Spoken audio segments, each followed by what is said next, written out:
ጤናና ሰላማችሁን ፈጣሪ አብዝቶ እንዲሰጣችሁ ሁሌም የሚመኘው አወል ስሪንቃ የግብርና ፕሮግራም ነው። አወል ስሪንቃ የግብርና ፕሮግራም ሁልጊዜ ስለ ግብርና ብቻ ነው መልእክት የምናስተላልፈው፣ ስለ ግብርና ብቻ ነው የምናስተዋውቀው፣ ግንዛቤ ለመፍጠር የሚሞከረው። ስለሆነም በግብርና ላይ ያተኮራችሁ በግብርና ላይ የምትሰሩ እናንተ ብቻ ብትከታተሉ አዋጪ ነው፣ ትጠቀሙበታላችሁ። ባለፈው ቪዲዮ ስለ አፕል ምርት አጋርቻችሁ ነበር። ዛሬ ባለፈው በገባሁት ቃል መሰረት ከአፕል ስናመርት እንደ ችግር የሚነሱ የተባይና በሽታ ችግሮች አሉ። በጣም የሚታወቁትን በተለይ በእኛ ሀገር ችግር የሆኑትን ነው ዛሬ የማካፍላችሁ። የአፕልን ምርትና ምርታማነት ከሚቀንሱ ዋና ዋና ተባዮችና በሽታዎች የትኞቹ ናቸው የሚለውን የሚመልስ ነው። በሀገራችን ያለው የአፕል ምርታማነት በአካባቢ እና በአያያዝ ሁኔታ በጣም የተለያዩ ናቸው። ይህም ማለት ምንድነው? በትንሹ ከአምስት በሄክታር ከአምስት እስከ ከፍተኛ ደግሞ እስከ 13 ቶን የሚደርስ እንደሆነ መረጃዎች ይገልጻሉ። ይህ ከዓለም አማካኝ ምርታማነት ጋር ሲታይ ማለትም ከ40 እስከ 60 ቶን ነው እዛ በዓለም አቀፍ ደረጃ ያለው ምርታማነት ማለት ነው እና በእጅጉ ያነሰ ነው። ለዚህ ያህል ልዩነት መፈጠር እንደ ምክንያት ከሚቀርቡት ውስጥ ጉልህ ስፍራ የሚይዘው በአፕል ዛፎች ላይ የሚከሰቱ ዋና ዋና ተባዮችና በሽታዎች ናቸው። እነዚህም አብዛኛውን ጊዜ በቅጠሎች፣ በፍራፍሬዎችና በዛፉ ላይ ጉዳት የሚያደርሱ ናቸው። እነዚህን ተባዮችና በሽታዎች መለየትና በትክክል መቆጣጠር የአፕል ምርትን ለመጨመር ወሳኝነት ይኖረዋል። ስለሆነም በአፕል ምርት ላይ በከፍተኛ ደረጃ አሉታዊ ተጽዕኖ የሚፈጥሩትን ተባዮችና በሽታዎችን ከዚህ በታች እናያለን። የመጀመሪያው ከአፕል ተባይ ወይም ደግሞ ነፍሳት እንጀምራለን። የመጀመሪያው ውሊ አፕል ኤፊድ ይባላል። እነዚህ ትናንሽ ነፍሳት ነጭ እና የጥጥ መሰል ፀጉር በሰውነታቸው ላይ ስላላቸው በቀላሉ ይለያሉ። በቅጠሎችና በዛፉ ስር በመቀመጥ ጭማቂውን ይጠጣሉ። የመምጠጥ ነገር ይኖራል ማለት ነው። ይህም የዛፉን እድገት በማቀዝቀዝ እና ቅርጽ እንዲለቅ በማድረግ ጉዳት ያደርሳሉ። ሌላው ግሪን አፕል ኤፊድስ ይባላሉ። እነዚህ ነፍሳት በቅጠሎች ላይ በመቀመጥ ቅጠሎችን እንዲጠመዘዙና እንዲጠመዝ ማለት ያው እንዲጠመዝ ይሄ መጠምዘዝ ባህሪ እንዲፈጠር ያደርጋሉ። እንደዚሁ ደግሞ በጣፋጭ እንደዚህ ንጥረ ነገርን ሳክ የማድረግ የመምጠጥ ነገር በቅጠሎች ላይ ይታያሉ እና በቅጠሎች ላይ ደግሞ እንደ ፈንገሶቹ እንዲራቡም የሚያደርጉበት ሁኔታ ይኖራል ማለት ነው እና ግሪን አፕል ኤፊድስም የሚጠቀሱ ናቸው። ሌላው ኮድሊንግ ሞዝ የሚባል ነው። ይህ ተባይ በአፕል ፍሬ ውስጥ የሚገኝ ትል ሲሆን ፍሬውን በመብላት እንዲበላሽ ያደርጋል። ይህ ትል ፍሬው ላይ ቀዳዳ በመክፈት ወደ ውስጥ ስለሚገባ የፍሬው ጥራት ላይ በእጅጉ እንዲቀንስ ያደርጋል። ሌላው ሚሊ በግስ ይባላሉ። እነዚህም እንደ ኤፊድ ጭማቂ መጣጭ ወይም ደግሞ ሳክ የሚያደርጉ ነፍሳቶች ሲሆኑ በቅጠሎችና በቅርንጫፎች ላይ በመቀመጥ ዛፉን ጉልበት ይመጣሉ ወይም ይወስዳሉ። እነዚህን ተባዮች ለመከላከል ሁልጊዜ መከተል ያለብን የተቀናጀ የተባይ መከላከያ ላይ ትኩረት ማድረግ ይኖርብናል። ይሄ ኢንቴግሬትድ ፔስት ማኔጅመንት የምንለው ማለት ነው። ይህ ማለት በአንድ መከላከያ መንገድ ሳይሆን የተለያዩ መንገዶችን አቀናጅተን የምንተገብረው ሊሆን ይገባል። ስለሆነም ከዚህ በታች እናያቸው።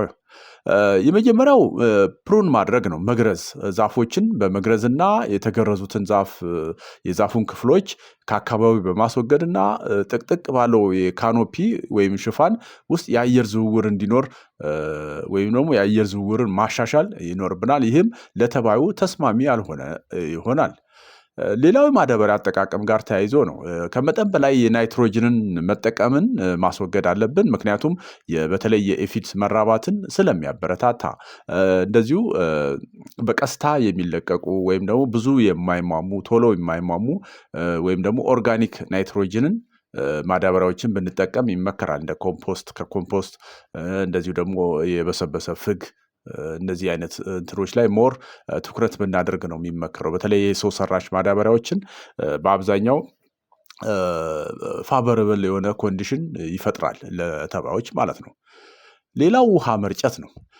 በነገራችን ላይ እነዚህ ጥቃቅን ነፍሳቶች በዝናብም ታጥበው ይወርዳሉ፣ ድጋሚ አይመለሱም እንትኑ ላይ እና ሰብሉ ላይ እና ውሃ መርጨትም ሌላኛው መንገድ ነው። ዝናብ በሌለበት ሰዓት በተለይ ኤፊድሶች ከቅጠሎች ለማስወጣት በቀላሉ ውሃን እንደ ሻወር አይነት አወራረድ ፎርም አድርገን ፈጥረን በዛ አይነት መልኩ አዘጋጅተን በመርጨት ማራገፍ ይቻላል። አንዴ ካራገፍናቸው ተመልሰው ወደ ተክሉ አይመለሱም።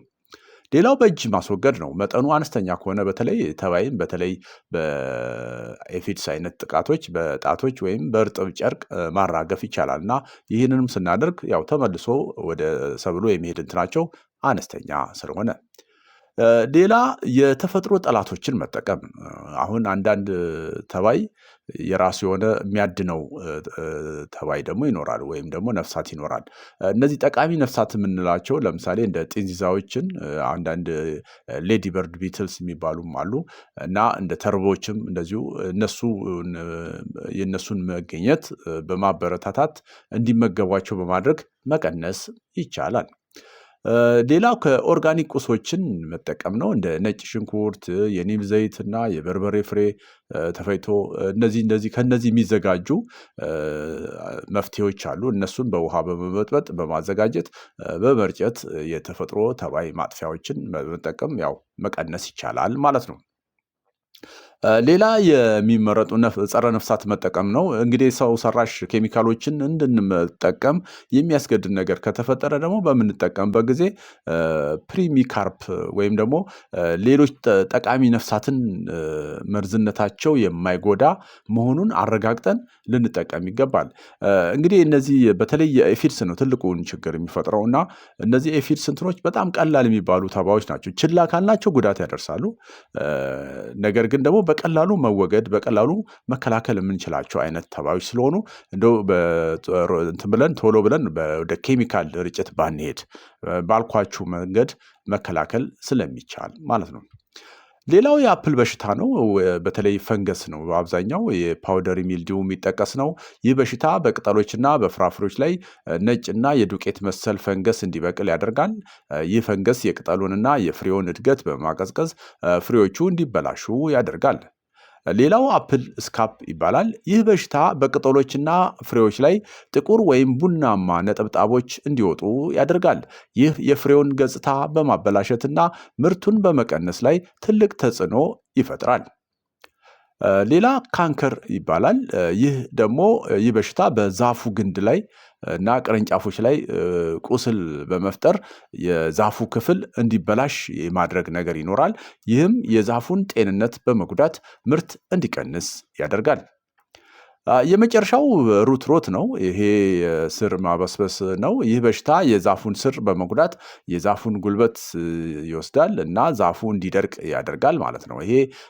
ይሄ ምንድነው? ከውሃ በጣም ሲበዛ አይወድም አፕል እና ስሩ ያንን የምናደርግ ከሆነ ስሩ የመበስበስ ባህሪ ይፈጠራል ማለት ነው እና ከዛ አኳያ ነው ሩት ሮት ያን ያህል ሲሪየስ አይደለም በእርግጥ።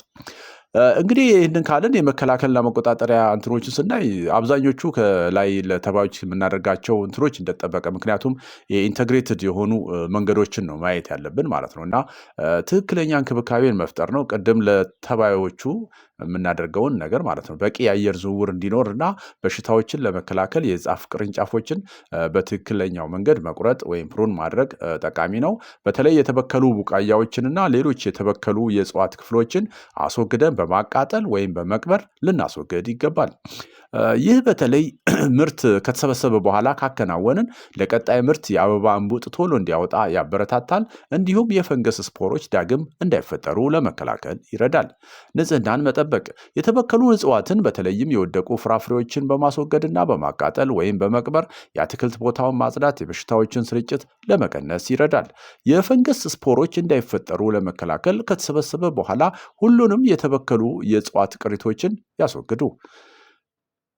ሌላ ከዛፉ ላይ ጥሩ የአየር ዝውውር ይሄ ቅድም ለመጥቀስ ሞክሬያለሁ። በመግረዝ ይሄ ካኖፒውን የአየር ዝውውር እንዲሻሻል በማድረግ የፈንገስ እድገትን መቀነስ ይቻላል።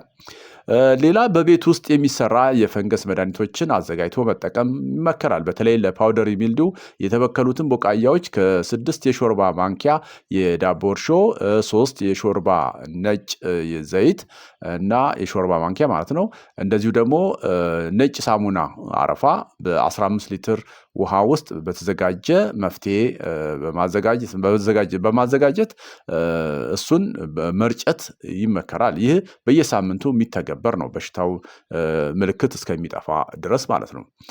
ሌላ ማዳበሪያ አጠቃቀም ላይ ነው፣ እሱን መመጠን ነው። የአፕል ዛፎች ለተባዮችም እንደጠቀስኩላችሁ የአፕል ዛፎች ከሚገባው በላይ የናይትሮጅን መጠን ከሰጠናቸው ለፓውደሪ ሚልዲው በቀላሉ ተጋላጭ ስለምናደርጋቸው ጥንቃቄ ልናደርግ ይገባል። በመጨረሻም እንግዲህ የኬሚካል ጋር ተያይዞ ያለውን ነገር ልንገራችሁ። በአገራችን በአፕል ላይ የሚከሰት በተለይ እንደ ፓውደሪ ሚልዲው ተብሎ የተመዘገበ የፈንጊሳይድ እንደሌለ ነው መረጃዎች የሚገልጹት።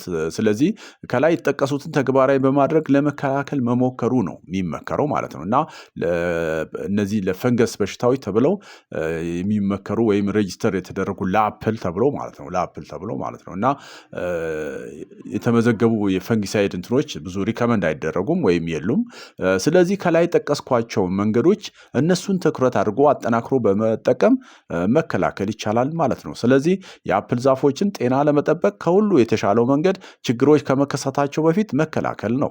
ዛፎቹን በመደበኛነት በመከታተልና ንጽህናቸውን በመጠበቅ አብዛኞቹን ችግሮች መከላከል ይችላሉ ይላል የዛሬ መልእክቴ ማለት ነው።